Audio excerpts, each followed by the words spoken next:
नमस्कार, मैं ज्योति स्वागत करती हूँ आपका आपके अपने चैनल शिक्षात्रा में। जैसा कि आपको पता है, maths class 10 NCERT full course cover कर रही सीरीज में और हम पहुँच गए हैं चैप्टर 11 जिसका नाम है areas related to circles. Okay, ये है आपका इस चैप्टर का पार्ट 5। मीन्स मैंने पार्ट 4 तक ऑलरेडी कंप्लीट किया हुआ है। अगर आपने वो क्लासेस मिस कर दी हैं तो उसे ज़रूर चेक कर लीजिएगा। ओके, तो कंटेंट इसमें बस एक ही टॉपिक था आपका, areas of sector and segment of a circle. Okay, तो वो हमने अच्छे से समझा है कि क्या होता है एरिया ऑफ सेक्टर किसी भी सर्कल का और क्या होता है सेगमेंट, और उसे हम फाइंड करते आए हैं up to question number 10, not 10, 9 तक। 10 से we will continue today. Okay, 10 से हम आज कंटिन्यू करेंगे। क्वेश्चन नंबर 9 तक मैंने ऑलरेडी फिनिश कर दिया है, पार्ट 4 तक। तो चलिए क्वेश्चन नंबर 10 पढ़ लेते हैं, क्या कह रहा है। An umbrella has 8 ribs, okay, which are equally spaced like this figure, assuming umbrella to be a flat circle of radius 45 centimeter. Find the area between the two consecutive ribs of the umbrella. देखो ये umbrella है, इसमें तो कोई doubt नहीं है। एक umbrella है, उसकी 8 रिब्स हैं, मीन्स 8 ये है, 1 2 3 4 करते करते पूरी 8 हैं, जिसको यहाँ फैला के देखो दिखाया गया है 8 रिब्स। 1 2 3 4 5 6 7 8 रिब्स हैं। ओके, जो कि इक्वली स्पेस्ड हैं, कोई भी छोटी बड़ी रिब्स नहीं है। ठीक है, यानी सेक्टर जो है ये जो हमें रिब्स से मतलब नहीं है, हमें अम्ब्रेला से मतलब नहीं है। हम मैथमेटिशियन हैं, हम मैथ्स की नज़र से देखेंगे कि हमें सेक्टर फाइंड करना है। तो यहाँ 8 sectors are there. Okay, assuming umbrella to be a flat circle. ठीक है, ये इस रूप में शो किया गया है कि ये एक फ्लैट सर्कल है। अगर हम इसको पूरा फैला दें जमीन पर तो कुछ इस टाइप में दिखेगा। Okay, of radius 45 centimetre. Radius इसका कितना है, रेडियस मीन्स ये सारा रेडियस ही है। तो रेडियस कितना दिया गया है, 45 सेंटीमीटर। ठीक, तो find the area between the two consecutive ribs of the umbrella. Consecutive क्या होता है, मीन्स लगातार, जैसे कि ये फर्स्ट रिब, उसके सेकंड वाला ये वाला रिब्स। ठीक है, दो लगातार रिब्स की बात की जा रही है कि दो लगातार जो रिब्स बन रहे हैं, ऐसे कुछ इस टाइप के रिब्स बनेंगे, तो उनके बीच का एरिया हमें फाइंड करना है। मीन्स हमें कुछ नहीं करना, हमें सर्कल का माइनर सेक्टर फाइंड करना है। सीधी सी बात, एक लाइन में बात है। वो इतनी सारी कहानी सुनाया हुआ है, बस सिर्फ एरिया फाइंड करना है इस माइनर सेक्टर का। ठीक है, तो क्या यहाँ पे एंगल दिया हुआ है, क्योंकि एंगल हमें नीड है। माइनर सेक्टर का फॉर्मूला पहले लिख लो, या तो थीटा अपॉन, यही होता है ना, theta upon 360 degree into pi are square, यही होता है। तो हमें इसमें थीटा चाहिए कि ये एंगल कितना है, 360 तो दिया है, पाई की वैल्यू पता होती है, आर रेडियस भी हमें दिया हुआ है क्या, 45 सेंटीमीटर। ये 45 सेंटीमीटर दिया हुआ है, हमें बस एंगल फाइंड करना है। तो हम एंगल कैसे पूरा होता है सर्कल का, यहाँ से यहाँ तक पूरा गोल, वो होता है 360। ठीक है, टोटल एंगल 360, और वो इक्वली कितने पार्ट्स में डिवाइड है, 8 पार्ट्स में। ठीक, तो चलो कट करो, आएगा 45 डिग्री, यानी ये 45 डिग्री आपका बन रहा है angle. 45 degree 45 degree 45, 8 times add करो तो वो आ जाएगा आपका 360। ठीक है, ये हमने निकाल लिया। अब चलो मेन काम करते हैं इधर। एरिया, सॉल्यूशन लिख दो, area between the two consecutive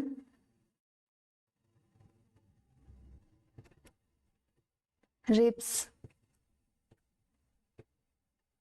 of the umbrella equal to क्या होगा, थीटा की जगह पहले चलो फॉर्मूला ही लिखते हैं, theta upon 360 degree into pi are square. Theta कितना हमने निकाला 45 degree, okay, upon 360 degree into pi. Pi कहीं मेंशन नहीं है कि आपको 3.14 रखना है, तो आप 22/7 रख सकते हो, इंटू आर।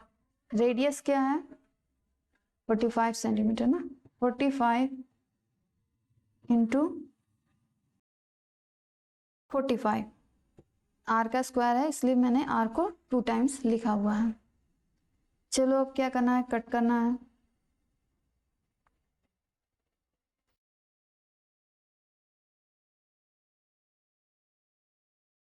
थ्री से कट करो,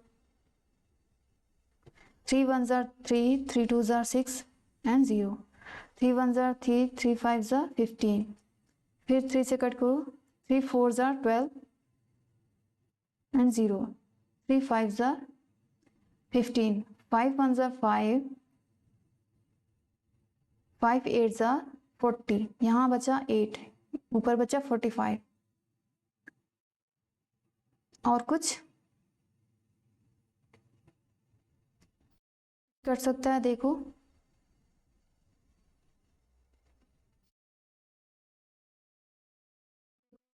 को डिग्री से ही काटो, यही अच्छा रहेगा, डिग्री को नंबर से मत काटो, ठीक है। थीटा आपका डिग्री में है 45 डिग्री, ओके, और नीचे भी है आपका 360 डिग्री, ठीक है। तो इन दोनों को एक साथ हम कंसीडर करेंगे। पाई 22/7 मैंने लिया हुआ है इंटू आर, आर क्या है 45 सेंटीमीटर, तो हम 2 टाइम्स लिखेंगे, 45 इंटू 45। चलो कट करो 3 से,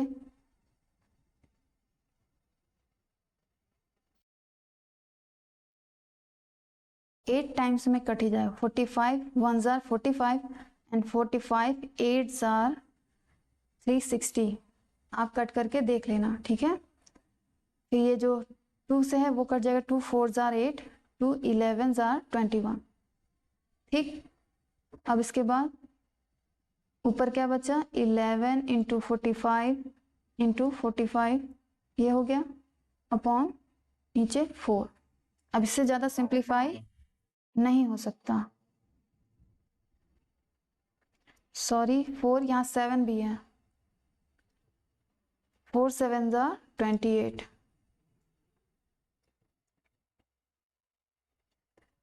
after solution, after division we get 795.53, sorry not 53, we cannot say 53, ठीक है, 795.53। और ये रेडियस किस में था आपका सेंटीमीटर में था, तो ये एरिया हमने निकाला है तो ये सेंटीमीटर स्क्वायर में होगा, यही आपका आंसर हो जाएगा, ठीक है। इसी के साथ क्वेश्चन नंबर 10 कंप्लीट होता है।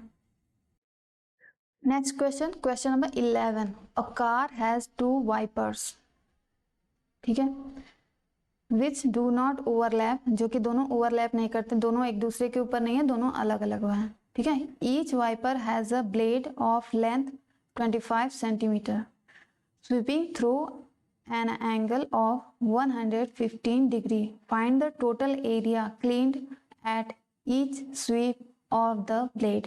मतलब कह रहा है एक कार का, जैसे कि कार का पहले मैं बताती हूँ,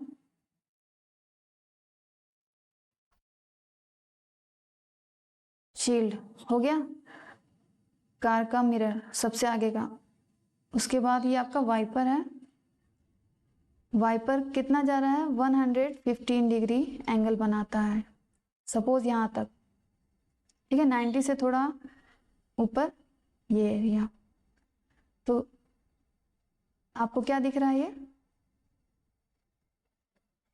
सेक्टर दिख रहा है सर्कल का, ठीक। उसी तरह एक वाइपर नहीं है, यहाँ कितने वाइपर हैं 2 वाइपर हैं, और ये भी सेम कंडीशन है, बस एक की जगह 2 वाइपर हैं, तो ये भी ठीक वैसे ही 115 डिग्री बनाता है, साफ करता है यहाँ तक, दोनों ओवरलैप नहीं हो रहे हैं, दोनों एक दूसरे को कट नहीं कर रहे हैं ना, टच कर रहे हैं, ठीक है, वो दोनों सेपरेटली हैं। ये भी आपका एंगल 115 हो जाएगा। ठीक, अब एंगल दे दिया, रेडियस हमें दिया है, यस 25 सेंटीमीटर, इसका भी 25 सेंटीमीटर। ठीक है, हमें रेडियस पता है, हमें एंगल पता है, तो हम इजीली निकाल सकते हैं क्या, total area of cleaned at each sweep of the blade. तो चलो सॉल्यूशन करते हैं। Solution, total area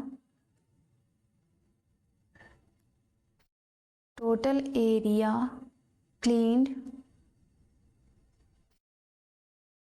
at each sweep of the blades is equal to, 2 wipers हैं तो 2 theta upon 360 into pi are square. ठीक है, 2 का 2, थीटा कितना एंगल है 115 डिग्री अपॉन 360 डिग्री इंटू पाई, कहीं मेंशन है कितना लेना है आपको, नहीं, तो आप 22/7 लीजिए, इंटू आर, रेडियस क्या है 25 इंटू 25, बिकॉज आर स्क्वायर है। अब चलो डिग्री को डिग्रीज कट करते हैं, 5 से कट करते हैं, 5 2 ज़ा 10, 5 3 ज़ा 15, 5 7 ज़ा 35, 5 2 ज़ा 10, ये हो गया। उसके बाद 2 से कट करो, 2 1 ज़ा 2, 2 1 ज़ा 2, ये 2 3 ज़ा 6, 2 6 ज़ा 12, ये हो गया। अब इसके बाद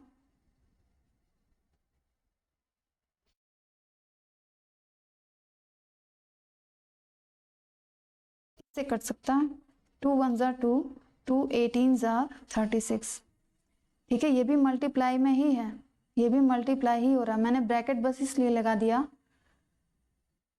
देखो 2 इंटू के फॉर्म में रहे तो कोई दिक्कत नहीं है, यहाँ सारा कुछ मल्टीप्लिकेशन के ही फॉर्म में, 1/a into 1/b into 1/c ऐसे ही फॉर्म में है ना, मतलब तो सारा मल्टीप्लाई में है, तो 2 इंटू 1/a लिख सकते हैं, 1/b इंटू 1/c।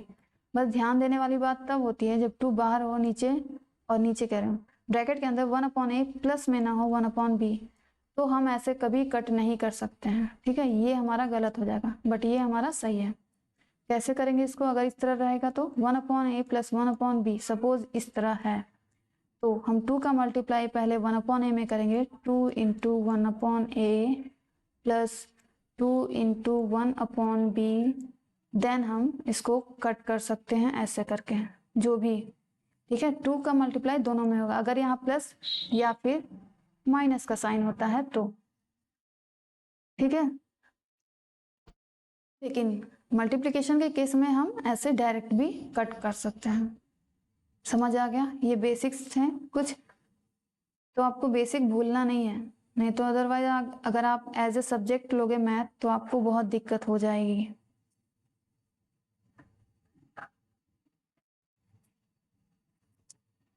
ओके, तो जो जो बचा हुआ है हम उसको लिख लेते हैं।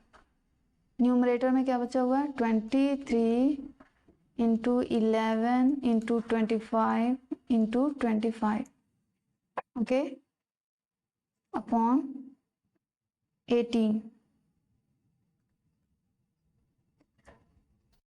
सॉल्व करने पे आएगा 1254.96। आई होप आपको डिवीज़न आता है अच्छे से, डिवाइड करना 18 से, पहले सारा का सारा मल्टीप्लाई करो न्यूमरेटर को आपस में, फिर जो भी वैल्यूज़ आ रही हैं 18 से डिवाइड कर दो। 18 का टेबल भी आपको आना चाहिए, नहीं तो अगर एग्ज़ाम में ये क्वेश्चन आ गया तब तो आप डिवाइड ही करने में सारा टाइम लगा दोगे, इसमें टाइम नहीं लगेगा आपका, लेकिन डिवाइड करने में ही टाइम लग जाएगा। ठीक है, तो इस चीज़ को छोटे में नहीं लेना चाहिए कि क्लास 10th में चल गए हैं तो अब डिवीज़न कौन पढ़ता है ना, ऐसा होता है कि आप अपने आप को बहुत बड़ा समझने लगते हो, फिर डिवीज़न मल्टीप्लिकेशन एडिशन सब्ट्रैक्शन इस पर ध्यान नहीं जाता है, बट लेकिन बच्चे बहुत ज़्यादा गलती इसी में करते हैं। सपोज आपने सारा स्टेप सही किया है, लास्ट में आपका गलत हो जाता है, 18 का टेबल आप अगर आपको नहीं आता है या फिर आप जोड़ जोड़ के करते हो, मुझे पता है कि बच्चे कैसे करते हैं, ठीक है, जुगाड़ लगा के, तो ऐसा करके आप अगर आपका आंसर गलत आ गया तो फिर क्या फ़ायदा करने का, बताओ। क्योंकि अब यहाँ रेडियस सेंटीमीटर में दिया हुआ था, तो एरिया हमें निकालना है तो सेंटीमीटर स्क्वायर, ठीक है, एरिया हम निकाले हैं, देखो एरिया निकाला ना हमने, इसलिए हम सेंटीमीटर स्क्वायर लिखेंगे और यही हमारा आंसर हो जाएगा। बट ये चीज़ों को ध्यान दो कि क्विकली, ठीक है, 2 डिजिट्स का मल्टीप्लिकेशन, 3 डिजिट्स का मल्टीप्लिकेशन करना आप सीखो क्विकली, कि कैसे अगर कटेगा नहीं तो हम उसको कैसे कर सकते हैं जल्दी से, क्योंकि यहाँ कुछ भी कट नहीं पा रहा है, ठीक है, इतना बड़ा है क्वेश्चन में, कुछ नहीं है, कोई दम नहीं है, बट सारा दम आपको यहाँ पे दिखाना है, ठीक है। मेरे पास टाइम है, मैं आराम से कर सकती हूँ, मैं कैलकुलेटर यूज़ कर सकती हूँ, ठीक है, आप अपना सेल फोन यूज़ कर सकते हैं घर पे, but not in examination hall. तो इस बात का आपको ध्यान रखना है, ठीक है। अपना प्रैक्टिस कीजिए, फास्ट कीजिए, जितना आप प्रिपेयर रहेंगे अभी से, आगे चल के आपको दिक्कत नहीं आएगी। आगे चल के मतलब मैं सिर्फ 10th की बात नहीं कर रही हूँ, मैं 11th 12th या अगर आप कोई भी कॉम्पिटिटिव एग्ज़ाम में पार्टिसिपेट करते हो तो वहाँ भी ये चीज़ें काम आती हैं, ठीक है। तो इस कैलकुलेशन को हल्के में नहीं लेना चाहिए कि मल्टीप्लिकेशन अब कौन करेगा, अब हम बच्चे नहीं हैं, ऐसा कुछ गलत है। आपकी विचारधारा अगर ऐसी है तो गलत सोच है आपकी, अब इसको बदलना पड़ेगा। तो फिलहाल मैं यहीं तक रखती हूँ आज की क्लास को। The class. In this lecture we have done question number, कौन सा मुझे तो भूल गया,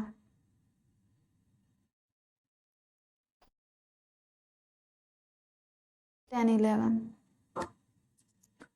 question number 10 and 11 of exercise 11.1. Only 2 questions are left, question number 12 and 13, okay? तो वो हम अगले क्लास में कवर कर लेंगे। Till then, keep practice and thanks for watching.